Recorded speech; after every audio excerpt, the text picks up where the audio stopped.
नमस्कार, मैं रचना शर्मा चढ़ती कला टाइम टीवी देख रहे सभी दर्शकों का स्वागत करती हूं। आप देख रहे हैं हरियाणा न्यूज। समाचारों की शुरुआत से पहले एक नजर आज के मुख्य सुर्खियों पर।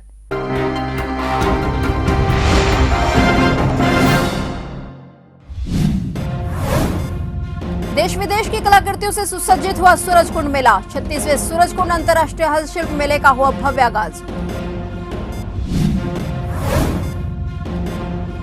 सीएम अंत्योदय परिवार उत्थान योजना के लाभार्थियों के लिए बड़ा ऐलान, स्वरोजगार के लिए मिलेगा ऋण।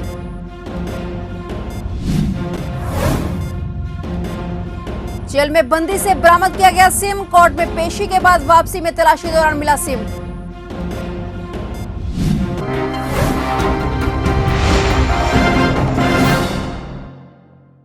और अब समाचार विस्तार से।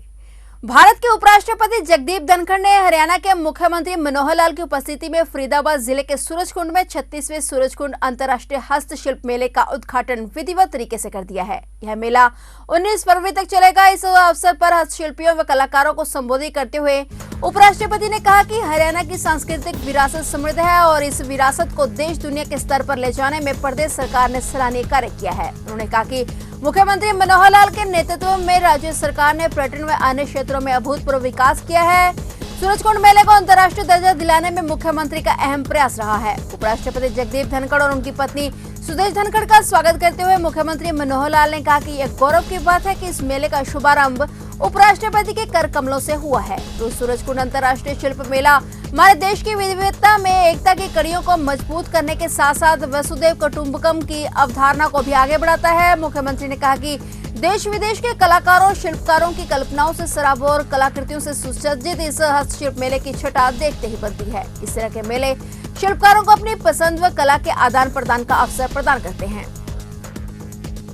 बहुत ही आनंद का विषय है कि ऐसा एक अंतर्राष्ट्रीय मेला जिसकी छाप न केवल अपने देश में है बल्कि दुनिया के देशों में भी इसकी एक प्रकार से अमिट छाप है। हर वर्ष ये मेला होता है। जैसा बताया गया कि 1987 से मेला शुरू हुआ था, बीच में एक वर्ष छोड़ करके लगातार हर वर्ष ये मेला 1 फरवरी से 15 फरवरी तक पहले होता था। लेकिन कुछ वर्ष पहले हमने विचार किया कि इसमें जो वीकेंड्स हैं वो प्राय 2 बार ही आते हैं, लेकिन शनिवार रविवार वीकेंड्स के ऊपर उपस्थिति बहुत अच्छी होती है। तो इन तिथियों का चयन इस ढंग से किया जाने लगा कि इसमें 3 वीकेंड्स आते हैं। तो इसलिए आज ये 3 तारीख को शुरू हुआ है, 19 फरवरी तक ये मेला अपना ये चलेगा। इस मेले में हर वर्ष की भांति एक सहभागी राष्ट्र होता है और एक थीम स्टेट, इस नाते से भी परंपरा है। लेकिन इस बार सौभाग्य की बात है कि सहभागी राष्ट्र के नाते से इस बार शंघाई कॉरपोरेशन ऑर्गेनाइजेशन, जिसमें 20 देशों की भागीदारी है, और ऐसे ही थीम स्टेट के नाते उत्तर पूर्व के जो सभी प्रदेश, जिसमें अरुणाचल प्रदेश, असम, मणिपुर, मेघालय, मिजोरम, नागालैंड, सिक्किम और त्रिपुरा, ये सब शामिल हैं, एक साथ मिलकर के एक ही मंच पर जैसा हमने ये कार्यक्रम देखा, अभूतपूर्व सामंजस्य, सारे देश की कला को, संस्कृति को एक मंच पर लाके दिखाना। जहाँ तक विदेशी कलाकार, विदेशों के सहभागिता इसमें होती है, तो हमारा जो वसुधैव कुटुंबकम का एक जो विचार है वो सबको यहाँ प्रदर्शित होता है। मुख्यमंत्री मनोहर लाल ने कहा कि अंत्योदय परिवार उत्थान योजना हरियाणा की एक ऐसी अनूठी योजना है जो देश के किसी भी राज्य में नहीं है। योजना का लक्ष्य गरीब परिवारों को बैंकों के माध्यम से ऋण उपलब्ध करवाकर स्वरोजगार प्रदान करना है ताकि वे आर्थिक रूप से स्वावलंबी बने। इसके लिए शीघ्र ही अंत्योदय रोजगार मेलों के 4थे चरण का आयोजन किया जाएगा, जहां संबंधित सरकारी विभागों के साथ साथ बैंकों के प्रतिनिधि उपस्थित रहेंगे और स्वरोजगार के लिए ऋण उपलब्ध करवाएंगे। यह जानकारी मुख्यमंत्री ने बैंकर्स के साथ हुई मुख्यमंत्री अंत्योदय परिवार उत्थान योजना की समीक्षा बैठक के दौरान दी। मुख्यमंत्री ने बैंक प्रतिनिधियों से आह्वान किया कि गरीब परिवारों के लिए नई नई योजनाएं बनाएं। आने वाले समय में 1 लाख अंत्योदय परिवारों को स्वरोजगार के लिए ऋण उपलब्ध करवाने के लिए 5,000 करोड़ रुपए की राशि का अलग से प्रावधान किया जाएगा। संत श्रोमणी गुरु रविदास जी महाराज की 646वीं जयंती के अवसर पर हरियाणा सरकार द्वारा राज्य स्तरीय समारोह जगाधरी की नई अनाज मंडी में भी आयोजित किया गया। इस राज्य स्तरीय कार्यक्रम में श्री रविदास विश्व महापीठ के अंतर्राष्ट्रीय अध्यक्ष एवं पूर्व राज्यसभा सांसद दुष्यंत गौतम मुख्य अतिथि के रूप में मौजूद रहे। इससे पहले यमुनानगर में राज्य स्तरीय गुरु रविदास जयंती कार्यक्रम को लेकर कुरुक्षेत्र सांसद नायब सिंह सैनी, कंवरपाल गुर्जर शिक्षा मंत्री ने रादौर में जयंती कार्यक्रम में शामिल होने के लिए लोगों के जत्थे को रवाना किया। इस मौके पर उनके साथ सांसद संजय भाटिया, पूर्व मंत्री कर्णदेव कंबोज व विधायक सुभाष सुधा भी मौजूद रहे। ये गुरु रविदास जी की वाणी है और उस वाणी को सार्थक करने का काम हमारे देश के लोकप्रिय प्रधानमंत्री आदरणीय नरेंद्र मोदी जी, हरियाणा प्रदेश के हमारे लोकप्रिय मुख्यमंत्री आदरणीय मनोहर लाल जी वो कर रहे हैं। उन सरकार जो महापुरुषों के दिखाए हुए रास्ते हैं, जो गुरु रविदास जी ने एक रास्ता दिखाया था, जो उनकी वाणी थी, उस वाणी को सार्थक करने का काम वो हमारी सरकार कर रही है। अभी आदरणीय प्रधानमंत्री नरेंद्र मोदी जी के नेतृत्व में एक ऐसा बजट, अमृत काल का बजट वो प्रस्तुत किया गया। मैं धन्यवाद देना चाहूंगा निर्मला सीतारमण जी को, जिसके अंदर मध्य वर्ग के बारे में पहली बार इस अमृत काल के बजट के अंदर गरीब व्यक्ति को और मजबूत करने का काम, मध्य वर्ग को भी मजबूत करने का काम, देश के 135 करोड़ लोगों को कहीं न कहीं इस बजट के माध्यम से उनको लाभ मिलेगा। और ये अमृत काल का बजट ये देश को विकास की गति के ऊपर बड़ी गति से आगे बढ़ाने का काम करेगा। कांग्रेस नेता दीपेंद्र सिंह हुड्डा ने भाजपा पर तंज कसा है और कहा है कि मौजूदा सरकार पहले रेल कोच फैक्ट्री और अंतर्राष्ट्रीय हवाई अड्डे को नहीं बचा सकी और अब दूरदर्शन केंद्र को भी बंद किया गया। हरियाणा देश का एक ऐसा राज्य है जहां एक भी दूरदर्शन केंद्र नहीं है, जबकि बाकी राज्यों में 5 से 6 दूरदर्शन केंद्र हैं। बता दें कि दीपेंद्र सिंह हुड्डा हिसार दूरदर्शन केंद्र को बंद करने के खिलाफ सेक्टर 16 में चल रहे धरने पर पहुंचे और अपना पूर्ण समर्थन दिया। इस दौरान उन्होंने कहा कि भाजपा सरकार गत 9 वर्षों में हरियाणा के लिए कोई नया प्रोजेक्ट नहीं लाई, बल्कि हमारी सरकार के मंजूर शुदा प्रोजेक्ट भी नहीं बचा पाई है। दीपेंद्र हुड्डा ने कहा कि हिसार दूरदर्शन केंद्र हरियाणा की धरोहर है, इसे बचाने के लिए हर संभव प्रयास करेंगे और संसद में सरकार को नोटिस देकर जवाब मांगेंगे। उन्होंने आगे कहा कि केंद्र सरकार द्वारा हिसार की शान दूरदर्शन केंद्र हिसार को बंद करना अस्वीकार्य है। गढ़ीबरल के नजदीक यमुना क्षेत्र में खनन माफिया द्वारा डीएसपी पर डंपर चढ़ाने की कोशिश की गई। इस खबर ने पूरे इलाके में सनसनी फैला दी। प्रशासनिक अमला तुरंत हरकत में आ गया। हालांकि बाद में एसडीएम और डीएसपी ने स्पष्ट किया कि किसी तरह से डंपर चढ़ाने का प्रयास नहीं किया गया, बल्कि डंपरों को रोकने का प्रयास किया गया था और डंपर चालक तेज रफ्तार से डंपरों को निकाल कर ले गए। मौके से एक जेसीबी और 2 बाइकों को पुलिस ने बरामद कर लिया। मामला दर्ज कर आरोपियों को गिरफ्तार किया जाएगा। दरअसल जिला उपायुक्त अनीश यादव ने क्षेत्र में अवैध खनन रोकने के लिए निर्देश दिए हुए हैं, जिसको लेकर स्थानीय प्रशासन लगातार कार्य कर रहा है और खेत के मालिक से भी पूछताछ जारी है। देखिए, हमें सूचना प्राप्त हुई थी कि गांव बलेड़ा में गढ़ी भरल के रकबे में जो है वो अवैध माइनिंग होती है। तो पहले भी ऐसी जब भी सूचना प्राप्त हुई, हम पहले उसको वेरीफाई करने की खुद कोशिश करते हैं और फिर उसके बाद टीम लेके जाते हैं, क्योंकि सूचना कई बार सही होती है, गलत होती है। तो जब वहाँ मौके पे पहुँचे तो उस समय पे वहाँ पे देखा कि वहाँ पे माइनिंग मौके पर ही चल रही थी। तो एक जेसीबी मशीन और 3 डंपर जो है वहाँ पे कार्यरत थे। तो हमने कोशिश करी वहाँ जाते ही उनको रुकवाएं और उनसे पूछताछ करें कि वो माइनिंग किसकी परमिशन से कर रहे हैं। तो जब हम वहाँ पहुँचे, परंतु वो बिना कोई बात किए ही हमें देखते ही इधर उधर जेसीबी और डंपर जो है भगाने लगे। तो जेसीबी तो हमने मौके पे जो है उसको रिकवर कर लिया, परंतु डंपर जो है वो नहीं रुके और वो तेज़ गति से अपना डंपर भगा के ले गए। तो वो डंपर नहीं पकड़ पाए हम लोग। तो 2 बाइक और 1 जेसीबी हमने मौके से रिकवर किया। बाद में जो खेत का मालिक था, जो कि खुद ही वहाँ पे करवा रहा था वो एक्टिविटी, वो वहाँ पर आ गया था। तो खेत का मालिक और ठेकेदार जो है उनसे पूछताछ जारी है। माइनिंग की टीम भी हमने मौके पे बुला ली थी और एसएस करके जो भी कार्रवाई बनती है, मुआवजा बनता है और एफआईआर दर्ज करवानी है, वो हम सारी कार्रवाई करवा रहे हैं। पानीपत जिले के पसीना रोड स्थित जिला जेल में बंदी के कब्जे से सिम कार्ड बरामद किया गया है। बताया जा रहा है कि बंदी को कोर्ट में पेशी के लिए लाया गया था। वापस जेल पहुंचने पर उसकी चेकिंग की गई तो उसके कब्जे से सिम कार्ड बरामद किया गया। इसकी शिकायत जेल डीएसपी ने पुलिस को दी। पुलिस ने शिकायत के आधार पर आरोपी के खिलाफ मामला दर्ज कर लिया। डीएसपी ने बताया कि 3 फरवरी को बंदी नदीम कोर्ट में तारीख पेशी पर भेजा गया था और तारीख पेशी से जेल में वापसी पर बंदी की तलाशी ली गई और तलाशी के दौरान बंदी की जेब से एक सिम कार्ड एयरटेल 4G बरामद हुआ।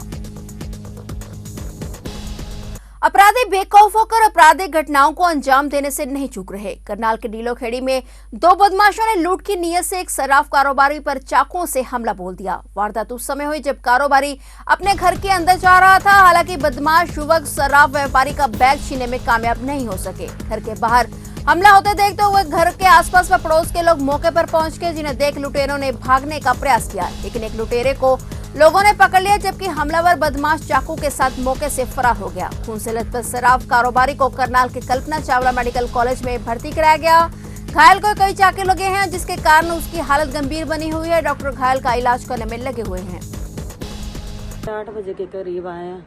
जैसे ही मैं अंदर से आई हूँ गेट खोलने, मैंने गेट खोला है, उन्होंने स्कूटी एंट्री की है, अंदर की है स्कूटी, तो वो गेट बंद करने लगे हैं। तो मेरी अंदर से बैक हो गई है। मैं देख रही हूँ भाई 2 जने हैं, उन्होंने कंबल से मुंह बांधा हुआ है, अपना बांधा हुआ है, तो इनके मुंह पे हाथ रखने लगे। मैं वैसे ही भाग गई हूँ, मैंने जोर जोर से चिल्लाया, मैंने उनको हाथ भी मारे हैं ऐसे लड़कों को।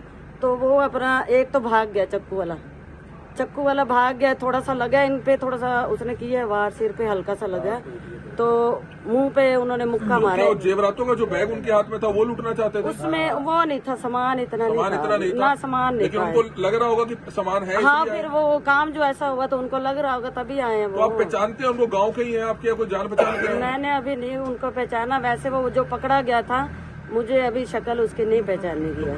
यमुनानगर में इंटरव्यू के लिए बस इंतजार में खड़े बीटेक के एक छात्र के साथ ऑटो सवार 2 बदमाशों ने लूट की और उसके बाद घायल कर वहां छोड़कर फरार हो गए। स्पेशल सेल की टीम ने दोनों आरोपियों को गिरफ्तार किया और उन्हें कोर्ट में पेश कर रिमांड पर लिया जाएगा। आरोपियों ने जिस ऑटो में वारदात को अंजाम दिया, वह ऑटो भी 10 दिन पहले जगाधरी से चोरी किया गया था। आरोपियों को कोर्ट में पेश कर रिमांड पर लिया गया है।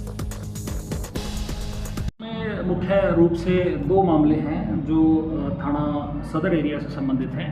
एक रिसेंटली वारदात 30 जनवरी को हुई थी, जिसमें एक जो व्यक्ति है मोहम्मद कासिम है, उसके साथ लूट की घटना हुई थी और 2 ऑटो सवार युवकों ने सुबह लगभग 4:30 बजे के करीब उसके साथ वारदात को अंजाम दिया था। मैं ब्रीफ कर देता हूँ। इसमें एक मोहम्मद कासिम नाम का युवक है जो बीटेक सेकेंड ईयर का छात्र है। उसका इंटरव्यू था 30 तारीख को, जो सुबह उस रादौर का वो रहने वाला है, जहाँ किराए पर रहता है। रादौर से उसने यमुनानगर आना था, एक ट्रेन पकड़नी थी और अपने इंटरव्यू के लिए जाना था। तो उस लिहाज से सुबह 4:30 बजे के करीब बस स्टैंड के पास पहुँचता है रादौर। वहाँ से वो अपना किसी व्हीकल की तलाश में था। तो इसी ड्यूरेशन में एक ऑटो पे 2 युवक जो थे वो वहाँ पे आते हैं और उसको पूछते हैं अभी कहाँ जाना है। तो उसको बताता है मेरे को यमुनानगर जाना है। वो लिफ्ट लेके और उसको यमुनानगर वाली साइड ले जाते हैं। तो उसके बाद हरिपुर कम्बायान एक गांव पड़ता है, उसके गांव के रकबे के पास जाकर उसके साथ इन्होंने मारपीट करी, उसके सिर में राड वगैरह मारी, उसके चाकू से भी उसके फेस पे प्लस सिर पे वार किए और उसके पोजीशन से 260 रुपये, एक मोबाइल फ़ोन टच वाला और उसका बैग छीन के वो ले गए, उसको उसी हालत में छोड़ के, जिस पर पुलिस ने FIR दर्ज करी, FIR number 44 same day.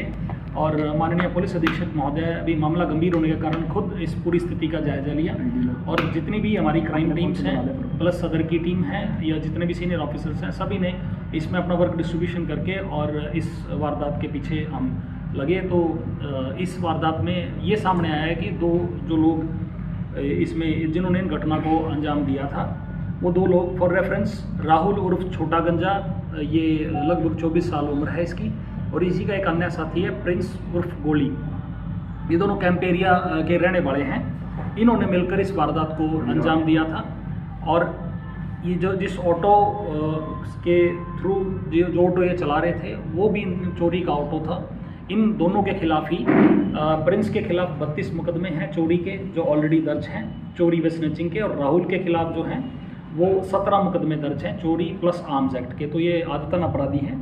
Bahadurgarh शहर में चलती कार में अचानक आग लग गई और CNG गाड़ी देखते ही देखते आग के गोले में तब्दील हो गई। गनीमत यह रही कि कार में सवार 2 युवकों ने समय रहते चलती कार से छलांग लगा दी, इससे बड़ा हादसा टल गया। आग में कार पूरी तरह से जलकर राख हो गई। यह हादसा दिल्ली रोहतक नेशनल हाईवे पर स्थित जीवन ज्योति अस्पताल के पास हुआ। घटना की सूचना मिलते ही फायर ब्रिगेड के कर्मचारी मौके पर पहुंचे और आग पर काबू पाया, लेकिन आग बुझने तक कार पूरी तरह से जल चुकी थी। अंबाला में प्राइवेट बस और साइकिल सवार के बीच टक्कर होने से दर्दनाक हादसा हो गया। इस हादसे में 50 वर्षीय नरेश कुमार की मृत्यु हो गई।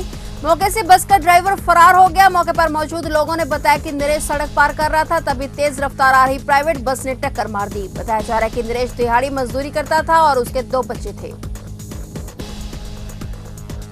सुबह के टाइम में सीलाल चौक के पास एक एक्सीडेंट हुआ है प्राइवेट बस को और साइकिल वाले का। साइकिल सवार की ऑन द स्पॉट डेथ होगी। बॉडी को मोर्चिया उसमें रखवा दिया है और बस वाला बस छोड़ के भाग गया। बस को कब्जे में ले लिया और अब ड्राइवर की गिरफ्तारी करने को कहा है। सर बस कहाँ की है? प्राइवेट बस है यहाँ अपना अम्बाड़ा कैंट से और नारायणगढ़ के रूट पे चलती है। सर कितनी उम्र थी और शादीशुदा था? फिलहाल अभी तो आइडेंटिफाई करके बॉडी से बाद ही बता पाएंगे आपको। अभी बॉडी रखवा दिया, आगे कार्रवाई कर रहे हैं। सर इधर कहाँ काम करने जाता था, किस टाइम गया था साइकिल बारे पे? में अभी तो कुछ नहीं, उसके घर वाले जैसे परिजन आएंगे उनसे पूछ के फिर ही पता चलेगा। लगभग 21 दिन से सरपंचों का धरना बीडीपीओ कार्यालय में जारी है। सरपंचों की मांग है कि जब तक e tendering right to recall bill सरकार वापस नहीं लेगी तब तक सरपंचों का धरना जारी रहेगा। उन्होंने कहा कि यदि सरकार नहीं झुकी तो सरपंच कोई बड़ा कदम उठाने के लिए मजबूर हो जाएंगे। धरना प्रदर्शन हमारा 16 तारीख से चालू हुआ है। लगभग हमने 15-16 दिन हो गए धरने बैठे, तो 20 दिन के लगभग। तो जो हमारी मांग है वो वापस कर दो। धरना तो कोई ऐसी बात नहीं है। अच्छा, जो आए रविदास जयंती पे कार्यक्रम है हमारा आज जो मना रहे हैं, जगाधरी मना रहे, अपना नरवाना मना रहे, उनका विरोध प्रदर्शन चलेगा। जैसे ही बसों की ड्यूटी लगाते हैं हम तो सरपंच बसे तो एक नहीं 2-2 भर के भेज देंगे, उसकी कोई दिक्कत नहीं है। हमारी चीज़ है उसको हमारे को वापस दे दो। कोई हम नई चीज़ तो मांग रहे हैं सरकार से, जो हमारे अधिकार छिन्ने हैं वही वापस मांग रहे हैं हम तो। ठीक है, ई टेंडरिंग का जो मामला है उसमें गांव में मतभेद बढ़ेगा, गांव में कार्य बढ़िया नहीं होंगे, मटीरियल घटिया लगेगा। ठेकेदार लेबर बाहर से लेके आएगा, गांव में मजदूरी नहीं होगी, मजदूरी में दिक्कत आएगी, गांव के मजदूर बेरोजगार हो जाएंगे, गांव का पैसा बाहर चल जाएगा, गांव में विकास कैसे होगा? सरकार तो कहती है गांव में विकास करो, विकास कहाँ से होगा? जो गांव का पैसा ही बाहर चला जाएगा, टेंडर लगेंगे तो पैसा बाहर ही जाएगा, ठेकेदार अपने बंदे लेके आएगा, गाँव में मजदूरी नहीं मिलने की, तो इससे गांव में अच्छा कार्य नहीं होंगे, मटीरियल घटिया लगेगा। कोई भी टेंडर है कभी 20 लाख का लगेगा, 21 लाख में तो नहीं लेगा उसको, 18 में लेगा, 19 में लेगा, तो पैसे कहाँ से पूरे करेगा? मटीरियल घटिया लगेगा। जब वो पैसे पूरे होंगे तो गांव में तो कार्य वैसे ही नहीं, पहले नहीं हो रहे 2 साल से, विकास ही ठप पड़े। हरियाणा प्रदेश कांग्रेस कमेटी के सदस्य प्रोफेसर राजेश वैद्य का गांव गदेरडू के स्कूल में चल रहे 7 दिवसीय शिविर में पहुंचने पर डॉक्टर ऋषिपाल और स्टाफ ने जोरदार स्वागत किया। कांग्रेस नेता प्रोफेसर राजेश वैद्य ने बच्चों को कहा कि हमें संकल्प लेना है कि हम सभी अच्छे नागरिक बनकर समाज व देश की सेवा करेंगे और समाज में जागरूक अभियान चलाकर अच्छे स्वयंसेवक होने का परिचय देंगे। फिलहाल हरियाणा के समाचारों में इतना ही और नए समाचारों के साथ फिर से हाजिर होंगे। तब तक के लिए देखते रहिए चढ़ती कला टाइम टीवी।